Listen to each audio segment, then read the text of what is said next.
একটা বালখিল্যতার তো একটা সীমা থাকে, তাই না? আমরা যে আলোচনাগুলো করছি আমাদের তো ন্যূনতম জ্ঞানের দরকার নেই, কাণ্ড জ্ঞানটা আছে তো। কেন বিএনপি কি এনসিপির মামা? দাবি করতে পারেন আপনারা ক্ষমতায় যাবেন, রাষ্ট্র না, কি করে জানেন আমরা ক্ষমতায় যাব? নির্বাচন হোক।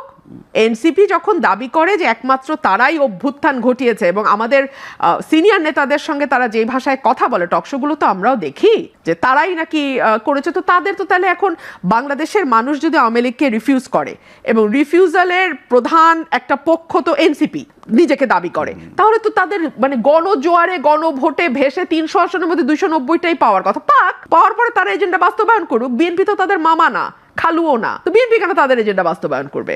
এই সরকারের বহুমুখিতা এত যে আমরা বুঝি না। আপনি একটা প্রশ্ন করেছিলেন এনসিপি তো মধ্যপন্থার কথা বলছে। আমি এনসিপির গঠনতন্ত্র তৈরি হয়েছে বলে জানি না, সম্ভবত তাদের এখনো কোনো গঠনতন্ত্র নাই।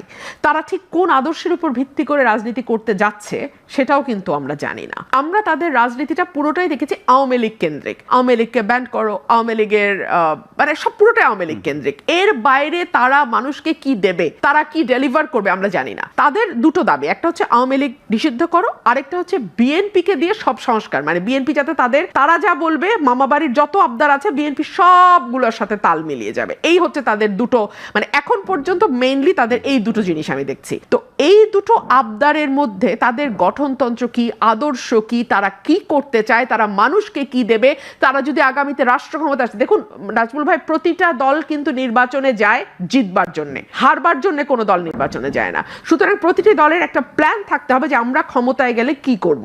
সেরকম কোনো কিছু ডেলিভার কিন্তু এখন পর্যন্ত আমরা এনসিপির কাছ থেকে পাই নাই। সুতরাং এনসিপি যতই নিজেকে মধ্যপন্থা বলুক বা যাই বলুক, আমি আসলে এটা আমি বুঝতে পারি না। তারা একটা কথা বলে যে আমূল সংস্কারের মাধ্যমে তারা নতুন রাষ্ট্র কাঠামো তৈরি করে আমূল সংস্কার, নতুন রাজনৈতিক বন্দোবস্ত। হ্যাঁ, সেটা তো নিশ্চয়ই তারা ক্ষমতায় আসতে হবে তো তাদেরকে।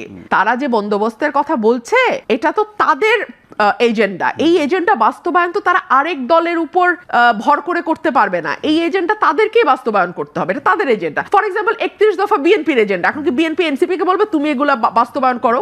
নিশ্চয়ই। মানে একটা বালখিল্যতার তো একটা সীমা থাকে, তাই না? আমরা যে আলোচনাগুলো করছি আমাদের তো ন্যূনতম জ্ঞানের দরকার নেই, কাণ্ড জ্ঞানটা আছে তো। ব্যাপারটা যদি এইভাবে দেখি, এগুলো বিএনপির কাছে এনসিপির দাবি, যেহেতু বিএনপি ক্ষমতায় যাবে। বিএনপি কি এনসিপির মামা?